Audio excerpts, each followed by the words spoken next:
की दृष्टि रखनी चाहिए कि हमारे लिए क्या उचित है और क्या अनुचित है। और इसका एक छोटा सा वो उदाहरण अपने बचपन का ही लिखते हैं अपनी आत्मकथा में। कहते हैं मेरे पिताजी का ट्रांसफ़र बांदा हुआ। आप जानते हैं बांदा बुंदेलखंड उत्तर प्रदेश में आता है, बड़ा पिछड़ा हुआ एरिया है। कहते हैं कि वहाँ पर जब मैं गया तो पिताजी प्रतिदिन मंदिर जाने वाले थे। अब कहते हैं उनको एक नया चस्का लगा। कहते हैं बांदा में शाम को रोज एक रामायण की कथा हुआ करती थी, तो कहते हैं वो डेली जाते और रामायण की कथा सुनते, मेरे को भी ले जाते। कहते हैं कि जो कथा सुनाने वाला व्यक्ति था उसका नाम था बुद्धू भक्त। कहते हैं कि उसकी कहानी भी बड़ी गजब है। कहते हैं वो क्या करता था कि पहले किसी समय में लोगों को झूठे मुकदमे में फंसा देता था और झूठे गवाह खड़े कर देता था। लेकिन कहते हैं एक दिन रामायण के प्रसंग से उसकी अंतरात्मा ने उसको झकझोरा और उसने सब लोगों से क्षमा मांगी और सारे गलत कार्यों को छोड़ के एकदम केवल श्री राम कथा का प्रचारक बन गया वो। और उसके बाद वो प्रतिदिन इतनी बढ़िया कथा सुनाता था कि और भी ना जाने कितनों लोगों का जीवन बदल जाता था। कहते हैं एक मुझे वो याद है। तीसरा एक वो बड़ा सुंदर प्रसंग सुनाते हैं। लिखते हैं कि बनारस बांदा के बाद मैं इलाहाबाद गया, तो कहते हैं इलाहाबाद में संगम के पार एक कहावत थी कि एक ऐसा बाबा है जिसके पास डेली एक शेर आता है, उसने शेर को भी अपने वश में कर रखा है। तो कहते हैं हम लोगों ने त्रिवेणी पार करी और एक पेड़ के ऊपर चढ़ गए जहाँ वो बाबा जी बैठते थे। कहते हैं कि बाबा जी अपना ध्यान मग्न थे, उनको पता नहीं चला। कहते हैं जब रात्रि के 2-3 बज गए तो कहते हैं एक शेर आया तो महात्मा जी का ध्यान खुला। बड़ा 12-14 घंटे से वो समाधि में बैठे हुए थे। जब ध्यान खुला तो शेर आकर के उनको चाटने लगा, उनके पैरों को चाटने लगा। कहते हैं अब हम ये दृश्य देखते रहे और कहते हैं कि महात्मा जी ने कहा और बच्चा कैसा है? उसने भी इशारा किया मैं ठीक हूँ, जो भी आप जानते हैं जानवरों की भाषा। कहते हैं कि उसके बाद क्या हुआ, वो बड़ा प्यार करवाया महात्मा जी ने, उसको थोड़ा थपकियाँ दी हाथ से और थोड़ी देर बाद वो चला गया। तो कहते हैं कि मुंशी राम जी लिखते हैं स्वामी श्रद्धानंद जी की मैं पेड़ से उतरा अपने मित्र के साथ। मैंने कहा बाबा जी आप तो बड़े चमत्कारी व्यक्ति हैं, शेर भी आपके चरणों को आके चूमता है, आप तो बड़े पहुँचे हुए हैं। अब जरा ध्यान दीजिएगा, जो ईश्वर की शरण का व्यक्ति वो कभी ढोंगी नहीं हो सकता। महात्मा जी ने बड़ा सुंदर उत्तर दिया। कहने लगे देखो भाई मैं कोई सिद्ध व्यक्ति नहीं हूँ, मैं तो प्रभु का भजन करने वाला हूँ। बोले फिर महात्मा जी ये शेर भी आपके कैसे वश में है? तो उन्होंने किस्सा सुनाया कि एक बार क्या हुआ, किसी शिकारी ने इसको गोली मारी और क्या हुआ ये मर नहीं पाया, तो ये बड़ी जोर जोर से चिंगाड़े मार रहा था और बोले मैं यहाँ साधना में लगा हुआ था। तो बोले मैंने क्या किया, मैं इसके पास गया और जाकर के देखा कि उस गोली तो निकल गई है लेकिन जख्म बहुत बड़ा बना हुआ है। तो कहते मैंने क्या किया, मैं एक जड़ी बूटी को जानता था, मैंने उस जड़ी बूटी को इसको लगा दिया तो ये ठीक हो गया। तब से ये मेरे को इसी प्रकार से प्यार करता है। स्वामी श्रद्धानंद जी लिखते हैं कि इसका मतलब वास्तव में यदि व्यक्ति मनसा कर्मणा वाचा अहिंसक हो जाए तो कहते हैं दुनिया में सब उसको प्यार करेंगे, कोई उसको घृणा नहीं करेगा। अगली बात आइए, अब जो मुख्य बात है जिस प्रसंग को आप सब सुनना चाहते होंगे। कहते हैं कि स्वामी श्रद्धानंद जी लिखते हैं कि मैं सुबह सुबह काशी में रहता था तो डेली मंदिरों में जाता था। कहते हैं और कहीं भी रहता था, प्रतिदिन देव स्थानों पे जाता था। लेकिन कहते हैं एक दिन क्या हुआ कि कहते हैं कि विश्वनाथ के मंदिर में सुबह सुबह जब मैं दर्शन करने गया तो कहते हैं कि वहाँ पे मुझे रोक लिया और क्या बोला कि कोई रीवा की महारानी आ रही है, उनके दर्शन हो रहे हैं, उसके बीच में आप नहीं जा सकते हैं। कहते हैं कि मैं घर आकर के बड़ा रोया, बड़ा पछताया कि अरे जिस मूर्ति को हम लोग दिन भर बनते देखते हैं क्या वो मूर्ति भगवान हो सकती है। और कहते हैं उन्होंने संकल्प किया कि अब मैं हिंदू धर्म को त्याग दूंगा और क्या करूंगा, ईसाई बनूंगा। तो कहते हैं वो गए एक पादरी के पास, लेकिन जब पादरी को दूर से ही किसी गलत काम में लिप्त देखा तो वापस आ गए। अब कहते हैं कि उनके पिताजी का ट्रांसफ़र बरेली हुआ।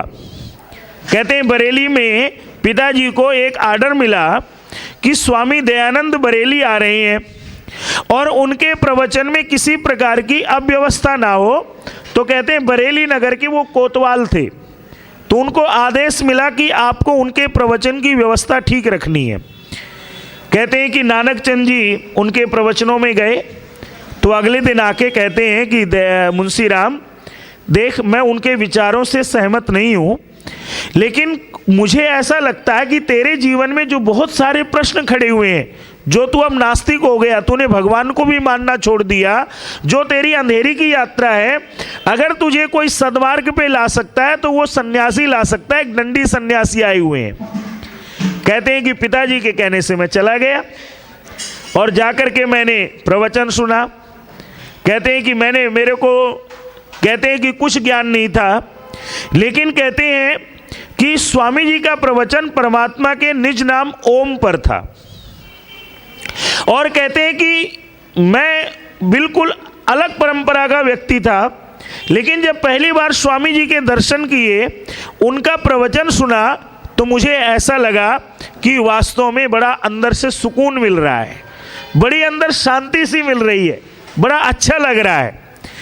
स्वामी श्रद्धानंद जी लिखते हैं कि मैं प्रतिदिन उनके प्रवचनों में जाने लगा, सबसे पहले जाता और जब तक वो उठ के ना आ जाते तब तक वहीं बैठा रहता। कहते हैं क्या हुआ, एक दिन एक छोटा सा उनकी बात आपको बताता हुआ इस बात को पूर्ण करूंगा। अगर 5-1 मिनट ज़्यादा हो जाए सुभाष जी तो क्षमा कीजिएगा, क्योंकि प्रकरण बड़ा सुंदर है। कहते हैं क्या हुआ कि एक दिन उन्होंने स्वामी जी की दिनचर्या को देखना चाहा कि ये स्वामी जी करते क्या हैं। तो कहते हैं सेवक से पता किया कि स्वामी जी प्रातःकाल 2:30-3 बजे उठ जाते हैं और जंगल निकल जाते हैं घूमने के लिए। कहते हैं बरेली से एक समाचार पत्र निकलता था, उसके एडिटर और मुंशी राम जी दोनों ने निश्चय किया कि सुबह 2 बजे आके स्वामी जी का पीछा करेंगे, देखेंगे ये कहाँ जाते हैं। कहते हैं उन्होंने पीछा किया। स्वामी जी बड़ी तेज गति से चलते थे। कहते हैं नगर के बाहर जाके एक जंगल में 3 रास्ते आ गए, तब तक स्वामी जी गायब। कहते हैं अगले दिन इन दोनों ने निश्चय किया कि सुबह 3 बजे उन तीनों रास्तों पे जाके बैठ जाएंगे, ताकि हम इतना तेज तो चल नहीं पाते। कहते हैं उन्होंने अगले दिन वहां जाके बैठे और कहते हैं स्वामी दयानंद जी जब आए तो उनके पीछे पीछे गए कि देखते हैं ये बाबा करता क्या है। कहते हैं वो जंगल में गए और एक पेड़ के नीचे बैठे और जाते उनकी समाधि लग गई। और कहते हैं जब प्रातःकाल हुआ उन्होंने देखा कि उन्होंने समाधि खोली और अपने कार्य में आगे लग गए। कहते हैं दूसरी बात, कहते हैं क्या हुआ, एक वहाँ पे खजांची थे लक्ष्मी नारायण जी। तो कहते हैं एक दिन कलेक्टर उनका प्रवचन सुन रहे थे स्वामी दयानंद जी का, और नगर के सारे गणमान्य लोग बैठे हुए थे, और स्वामी जी का विषय था सत्य का मंडन असत्य का खंडन। तो कहते हैं स्वामी जी ने ये सिद्ध किया कि जो वैदिक मत है, जो वेदों का मत है, वही सत्य है, बाकी सब असत्य है। तो कहते हैं आप जानते हैं कि स्वामी जी की एक और खासियत आपको बता दूं, स्वयं स्वामी श्रद्धानंद जी लिखते हैं कि वो बड़ा मजाकिया अंदाज में प्रवचन करते थे, ताकि लोग बाग जो है वो बोर ना हो, उनको कुछ ऐसा ना लगे कि बड़ा गंभीर विषय कैसे कह रहे हैं, बड़े सरल और हास्य चीज़ों को लेके बोलते थे। तो कहते हैं कलेक्टर ने खजांची को बोला, जो उस जिले का कैशियर था, कि लक्ष्मी नारायण जी आप स्वामी जी को समझा लीजिए, हम लोग तो सहन कर लेंगे, लेकिन ये जो सब धर्मों के खिलाफ बोलते हैं कि कोई किसी दिन कोई मुसलमान इनको कोई कुछ कर देगा, और मेरी ओर से भी संदेश दे दीजिए, हमारे धर्म के बारे में गलत बात ना कहें, हम लोग बर्दाश्त नहीं करेंगे। आप कहते हैं लक्ष्मी नारायण जी की हिम्मत ना हो कि वो संदेश स्वामी दयानंद जी को पहुंचाएं, तो उन्होंने मुंशी राम को पकड़ा कि मुंशी राम तुम प्रवचन सुनने आते हो, जरा स्वामी जी को बोल देना ये बात कि कलेक्टर महोदय नाराज हो गए हैं, और आप जानते हैं जो पुराने लोग हैं, अगर कलेक्टर नाराज हो जाए तो बहुत बड़ी आपत्ति मानी जाती थी। कहते हैं कि लक्ष्मी नारायण जी की हिम्मत पड़ी नहीं, मुंशी राम जी ने मना कर दिया।